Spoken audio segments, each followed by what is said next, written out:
I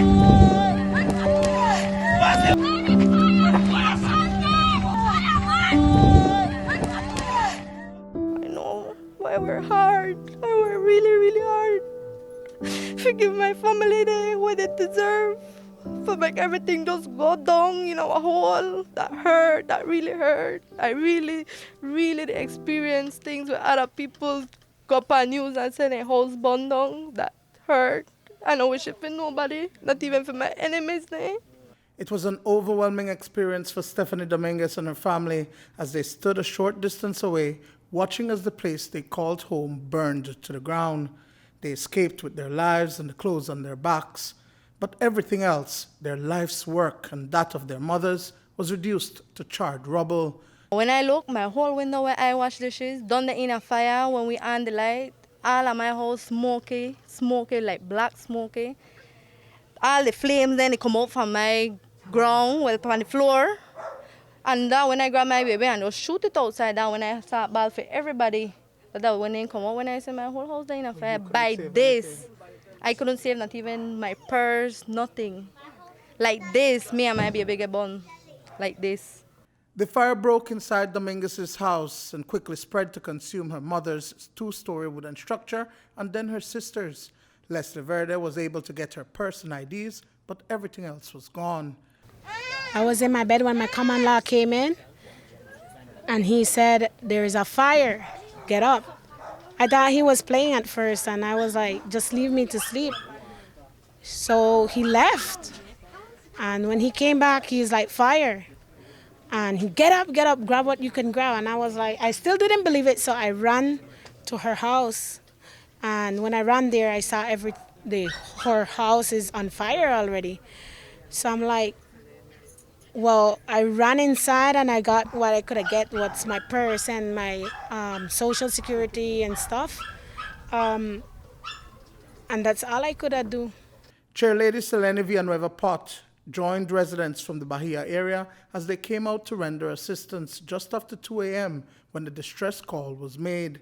By that time, the fire department had already responded, but they were experiencing issues with getting water going. It's a distance from the middle of the village, so when we got there, the back structure was gone already and the front structure was in flames. It was big, it was scary, to be honest.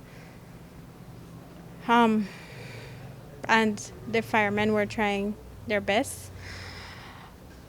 They tried to start the fire truck, and they had some difficulties.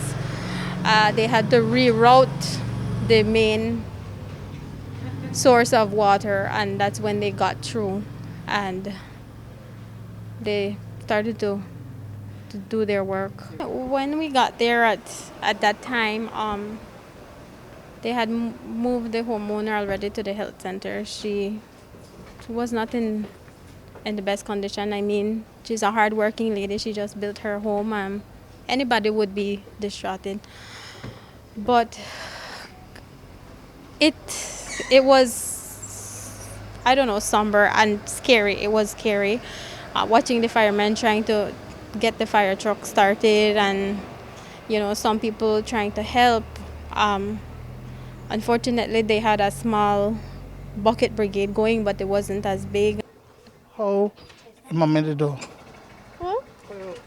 Well, then carry she that clinic because her pressure gone up. So right now then she's not really good. Every minute then they carry on a clinic because if the pressure not go down, she could catch a heart attack, A total of 15 family members are now without a roof over their heads, 8 adults and 7 children. The Community Disaster Response Team has kicked into high gear to provide support to the family during this time. Today, they were actively receiving donations, and the team was coordinating relief effort.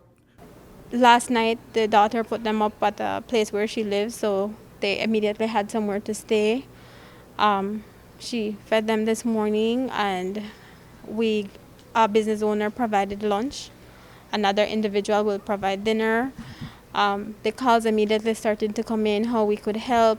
The CDRT immediately activated. Miss Bunny was on it how can we help, and we opened the community center, and donations are trickling in slowly. We started off on zero, and we're gonna do it again.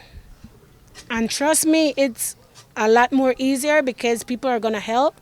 But like what I tell my friends, it's heartbreaking because we work so hard for it to just let it go like that.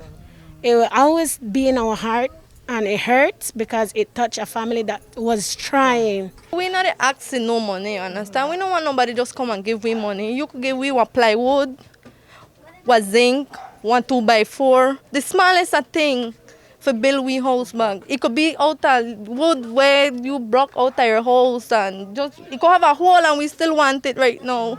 Anything will work. Despite experiencing a huge loss, the family is thankful that no one was injured in the fire. Duane, Moody for News 5.